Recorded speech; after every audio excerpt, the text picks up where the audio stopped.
खूप प्रेम करता ना माझ्यावर। तुम्ही मला झोपेतनं खडबडून जागं केलं, सगळं खरं सांगितलं। मला नाही फरक पडत आता हे लग्न होतं नाही होत। माझ्यावरच्या प्रेमासाठी तुम्ही एवढा मोठा गुन्हा करायला रेडी झालात। हे एवढं प्रेम मला खरंच अपेक्षित नव्हतं।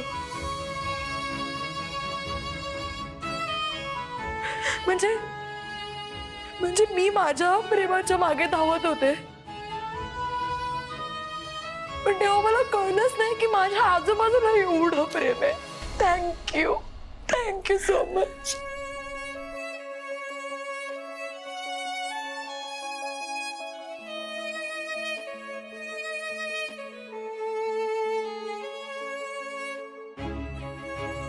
सारिका, काही काळजी करू नकोस, सगळं नीट होईल बघ। नाही नको, खरंच नको। जे नशिबातच नाहीये त्याच्या मागे लागण्यात काहीच अर्थ नाहीये। मी हे लग्न मोडलंय आणि हेच बरोबर आहे। सारिका, तू खूप समजूतदार मुलगी आहेस। मी तुला चुकीचं समजत होतो।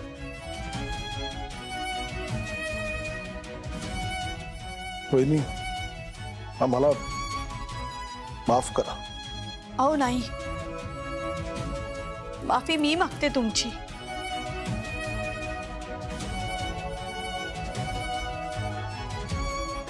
आमची चूक आहे ही सगळी। मला कौतुक वाटतं ते सारिकाचं। मला सारिका खरंच खूप आवडते हो।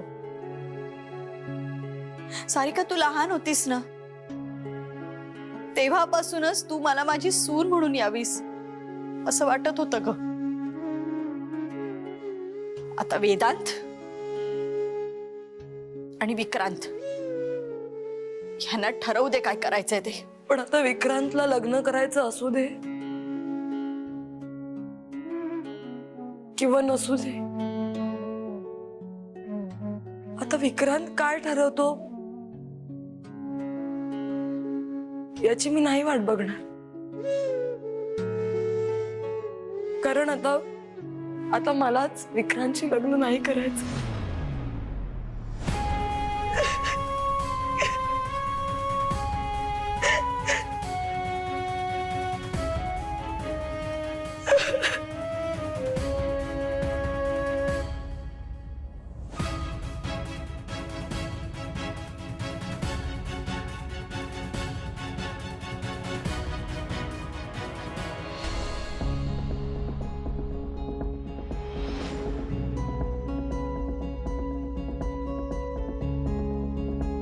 ताती, काय ग, काय झालं? हे बघ ना, अजून आली नाहीये अमूल्य। फोन सुद्धा घेत नाहीये ग। एकदा मेसेज आला होता फक्त, निघाले मी पोचते लवकर, अजूनही आलेली नाहीये। कालपासून गायब आहे। कुठे आहे, कशी आहे, काय करते काही कळायला मार्ग नाहीये। बरं, घरी आपली कोणीतरी वाट बघतंय, काळजी करत असेल, कशाची पर्वा नाहीये हिला। कुठे हो, जरा शांत हो। अगं, येईल ती, आणि तिने कळवलंय ना की निघालीये म्हणून। तू कशाला एवढी अस्वस्थ होतीयस? येईल ती, तू जरा शांतपणे बस बरं। तू काळजी करू नकोस। तू एक काम कर, आपल्यासाठी चहा टाक बरं, जा। हे बघ, आली अमूल्य। ये आई, जरा त्या आरतीचं ताट आण ना, ओवाळते मी हिला। ताई अगं नको ना प्लीज। हे बघ, मला माहितीये तू माझ्यावर रागावलीयस। छे, मी कुठे रागावलीये? मी तर ओवाळते ना तुला। साधा फोन नाही का ग करतायत तुला? मेसेजला तरी रिप्लाय द्यायचा। बरं सांग मला, काय झालं? विक्रांत कसा आहे, तो ठीक आहे ना? सारिका कशी आहे, काय झालंय तिकडे? आणि तिला जरा श्वास तर घेऊ देशील? ताई हे बघ, मी खूप थकलीये, आता नको ना हे सगळं प्लीज। हे बघ आत्ता ना एकही प्रश्न विचारू नकोस. मी आधी फ्रेश होते मग सांगते सगळं. अण्णा आले ना की सगळ्यांना सोबतच सांगते. अगं पण मला ताई, अगं मी म्हणते ना, मी सांगते सगळं. हे बघ खूप प्रवास झालाय, रात्रभर झोप नाही. अगं सोपं नव्हतं ते. दमलोय आम्ही त्या प्रवासात. थोडं समजून घे ना प्लीज. पण लग्न झालंय की नाही ते तरी सांग. नाही झालंय लग्न. हेच ऐकायचं होतं ना तुला?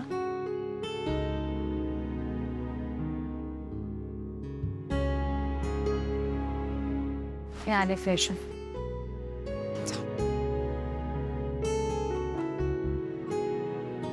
आरती, नको एवढा जीव लावूस पोरी. हे बघ, तुझ्या मनासारखं झालं नाही ना तर पुढे जाऊन तुलाच खूप त्रास होणार आहे. तू बघतेस ना कसं काय काय सगळं विचित्र घडतंय. या सगळ्यातून तुला जे हवंय ते मिळणारच आहे का माहित नाही. नको गुंतून पडूस, बाहेर पड यातून.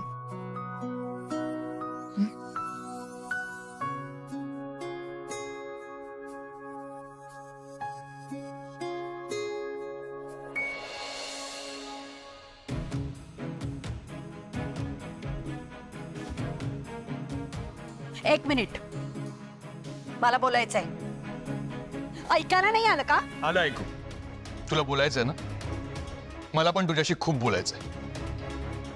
आंघोळ करतो, चेंज करतो आणि येतो. विक्रांत, तू पण फ्रेश होऊन ये. तुला सांगितलं ना, मला आत्ता बोलायचंय. नाही, मला आता नाही बोलायचं. आलो आम्ही. वेदांत, विक्रांत, वेदांत.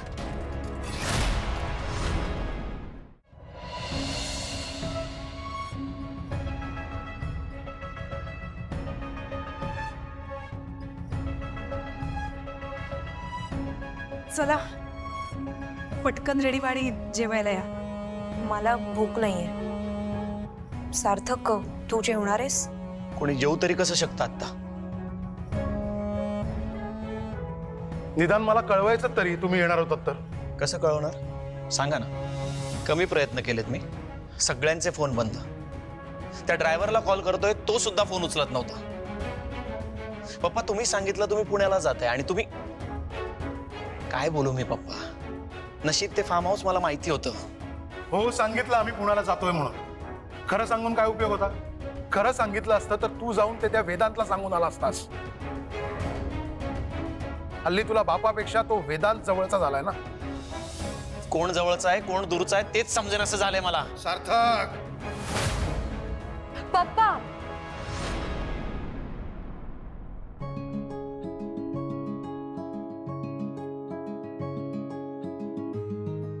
पप्पा, दादा, प्लीज प्लीज शांत व्हा.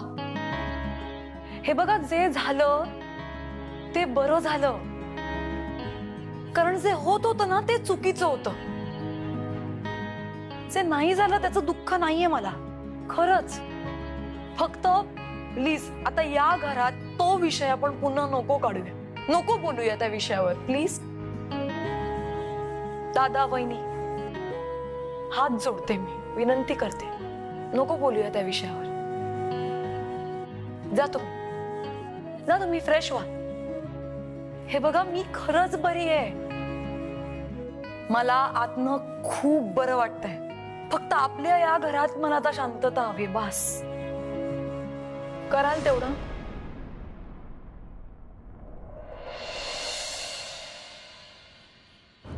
बापरे, सगळं सगळं चानाकलनी आहे खरंच. पण एवढी टोकाची भूमिका कोणी घेऊच कसा शकतो म्हणतो मी. नाती कशासाठी असतात काय बोलू कळत नाही मला खरंच. आरती, त्याने तो विचार करा. त्याने हे काही खरं दिसत नाहीये मला. आणि जी बाई स्वतःच्या मुलाशी असं वागते ती तुझ्याशी कसं वागेल जरा विचार कर. हो अण्णा, माझ्या मनात सुद्धा तोच विचार आहे. फारच भयानक आहे बाई हे सगळं. अशी माणसं नकोच आपल्या जवळ. अण्णा मला आश्चर्य वाटतं ते सारिकाच्या वागण्याचं. हो हो, नाही जे काही झालं ते ठीक झालं असं नाही म्हणणार मी, पण जे काही झालं त्यामुळे सारिका बरी झाली हे खूप चांगलं झालं. पण तिला धक्का बसला आणि ती तिच्या आजारातनं बाहेर आली हे खूप छान झालं. पण जे काही होतं ते चांगल्यासाठीच होतं असंच म्हणूया आपण. बरं, ती जी काही परिस्थिती होती त्यावेळेची ती परिस्थिती सारिकाने खूप छान सांभाळली. आता काय झालं असतं जी कल्पनाही करवत नाही खरंच. तिला वेडी ठरवणारे स्वतःच वेडे ठरले. तिच्या मानसिक आजारावरती चुकीचं औषध देणारे हे सगळेच मोठे. त्यांनाच उपचाराची गरज आहे की काय असं वाटायला लागलंय मला. मग ते बडवाई काय, ते नूतन काय. अहो भाऊजी कसे आहेत हे आपल्याला आधीपासून माहितीये. ते कधी कसं काय वागतील सांगता येत नाही. पण नूतनताई स्वतःच्याच मुलाला कसं त्रास देऊ शकतात? म्हणजे आपल्या मुलाचं सुख राहिलं बाजूला, आपणच आपल्या मुलाला त्रास कोण देतं? आई, कदाचित मी चुकत असेल, पण विक्रांतच्या आईसाठी मुलं महत्वाची नाहीये. त्यांच्यासाठी फक्त स्वतःचा अहंकार महत्वाचा. त्यांना मुलं म्हणजे हातचं खेळणं वाटतं. अण्णा, आपण नात्यांना किती जपतो, किती महत्व देतो. नात्यांमध्ये इगो कधीही येऊ देत नाही. मला नाही वाटत की ते लोक सुद्धा असंच करतात. त्यांच्यासाठी फक्त मी, माझं घराणं, माझं नाव, माझी प्रतिष्ठा, बस मीचा पाढा बघत. हे सगळं ना खूप खूप भयानक आहे. आरती, तू खरंच नीट शांतपणे विचार कर बरं. हे आता जे सगळं झालंय, यानंतर लग्न करून जर तू त्या घरी गेलीस तर नूतनताई कशा वागवतील तुला? कशाला हवाय असा सासूरवास आणि ही अशी सासू? नाही, तुम्ही म्हणता ते अगदी पटतंय मला, अगदी बरोबर आहे. खरंच आरती बघ, खरंच विचार कर तू. आयुष्यभराचा प्रश्न आहे बाळा. बरं, त्या विक्रांतच्या आईच्या मनाविरुद्ध लग्न करून त्या घरामध्ये जाणार आहेस तू, आणि तुमच्या प्रत्येक निर्णयात ते हस्तक्षेप करणारच. आणि तो मुलगा विक्रांत, तो तुझ्या बाजूने उभा राहू शकेल का? हा, विचार कर.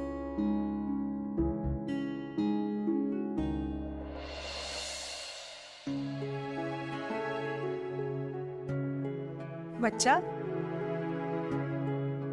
कशी आहेस बाळा? बरं वाटतंय ना ग? हे बघ, आजची रात्र मी तुझ्याजवळ झोपते. नको मामा, मी बरी आहे. निदान आजची रात्र तरी झोपते. आजच्या रात्रीत काय असं वेगळं आहे? मी खरंच सांगते, मला आता जेवढं शांत वाटतंय ना, तेवढं याआधी कधीच वाटलं नव्हतं. पहिल्यांदा असं वाटतंय मनावरचं मळ दूर झालंय. सगळं स्वच्छ दिसतंय आता. हे बघा, तुमच्या चेहऱ्यावरची भीती मला कळतेय. तुम्हाला असंच वाटतंय ना की मी माझ्या जीवाचं बरं वाईट करून घेईन किंवा परत वेड्यासारखं वागेल? डोंट वरी, मी असं काहीही करणार नाहीये. अजिबात चिंता करू नका माझ्यासाठी तो चॅप्टर आता कायमचा क्लोज झालाय. ऍक्च्युली यु नो व्हॉट, बरं झालं मी या फेज मधनं गेले. क्लॅरिटी आली आहे मला. म्हणजे मनावर जी जळमट होती, जे कन्फ्युजन होतं ना, ते सगळं दूर झालंय. कसं असतं ना, कुठलीही भावना पराकोटीची अनुभवल्यानंतर जेव्हा कळतं की ती भावना आपली नव्हतीच कधी, तेव्हा एक पोकळी निर्माण होते. हे बाळा, नको का इतका विचार करूस? बेटा, इतकं मनाला लावून घेऊ नकोस. हे बघ, अजूनही वेळ गेलेली नाहीये. पप्पा, कशाची वेळ गेलेली नाहीये. तुम्हाला नाही कळते मी काय म्हणतेय ते. हे बघा, तुम्ही कितीही अट्टहास कराल, विक्रांतची आई काहीतरी करण्याचा प्रयत्न करेल. पण हे सगळं जे होतंय ते चूकच आहे. ते लग्न जे होत होतं ते चुकीच्या पद्धतीनेच होत होतं. हे बघा, याचा अर्थ असा होत नाही की मी माझ्या आयुष्यात कधीच लग्न करणार नाही किंवा मी कायमची एकटी राहील, असं नाहीये.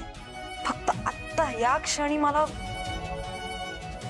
कुठलाही टोकाचा निर्णय घ्यायचा नाहीये. हे बघा, मला माहितीये तुम्हाला माझी खूप काळजी वाटते. मी खरंच सांगतेय, मला आत्ता खूप शांत वाटतंय. तुम्ही अजिबात चिंता करू नका माझी. आज खरंच मी खूप शांतपणे झोपणार आहे, त्यामुळे तुम्ही पण जा, शांतपणे झोपा आता. हे बघा, मला माहितीये मी तुम्हाला दोघांना खूप त्रास दिलाय, पण मला एका गोष्टीचं समाधान आहे की माझ्या आई-बाबांचा माझ्यावर खूप जीव आहे. खूप प्रेम करतात दोघं माझ्यावर, आणि आता मला तेवढं पुरेसं आहे. खरंच मला आता काही नको दुसरं. एक गोष्ट कायम लक्षात ठेव, आई वडिलांचं प्रेम नेहमी सोबत असतं. फक्त त्याची जाणीव हे असं काहीतरी महाभयंकर घडलं ना की मग होते. फायनली एका स्वप्नातनं कायमची जागी झालीये मी. बाळा, आता झोप शांत. पप्पा, माझं एक काम कराल प्लीज? हो बेटा, बोल ना. माझ्यासाठी एखादी चांगली नोकरी किंवा एखादा चांगला बिझनेस बघाल. म्हणजे ना, मी आता ठरवलंय स्वतःला कामामध्ये झोकून द्यायचं. मला आता कामामध्ये यशस्वी बनायचंय. सारिका बडवाईक आहे मी, तुमची मुलगी आहे. अशी रडत नाही बसणार मी. आता ना, मला माझं डोकं अजिबात रिकामं ठेवायचं नाहीये. ते म्हणतात ना, रिकामं डोकं हे सैतानाचं घर असतं. त्यामुळे नाही, आता मी ठरवलंय फक्त कामाचा विचार करायचा, बाकी कसलाच विचार करायचा नाही. कराल ना एवढं? ठीक आहे बेटा, बघतो मी काय करायचं ते. आपण उद्या सकाळी बोलूया यावर. आता तू झोप बघू.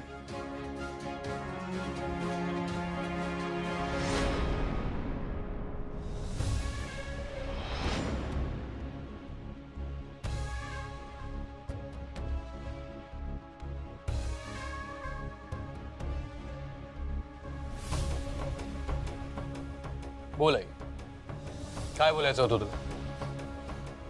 तुम्ही सगळे तिकडे आलात आणि जो काही गोंधळ घातलात तो शोभला का तुम्हाला?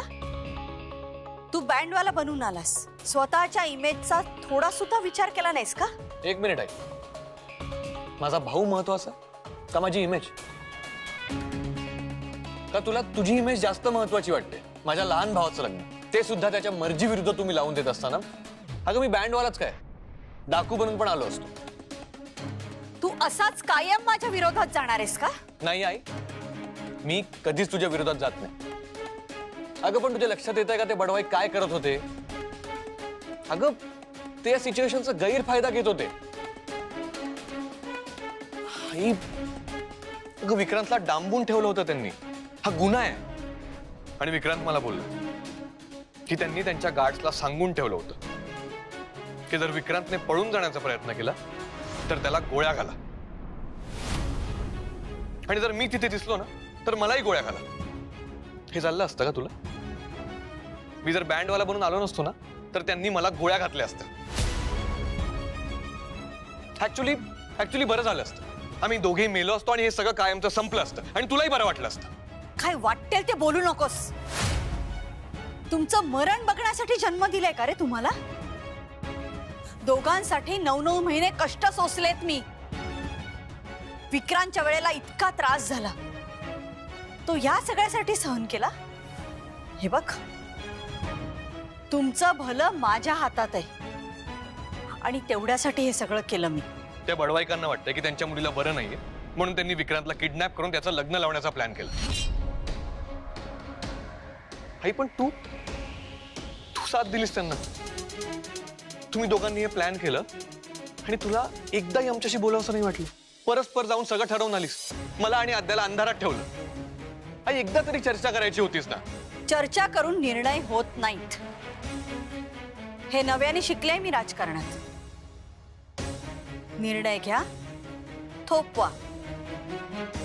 लोक मुकाट्याने सहन करतात. आई, अगं आम्ही लोक आहोत का? आम्ही तुझी मुलं आहोत. आणि ते बडवाईक ना, ते सॉरी टू से, पण ते घाणेरडे राजकारणी आहेत. आणि ते काही करतील ना, कारण त्यांचीच आयडिया ही. नाही, ही माझी आयडिया होती.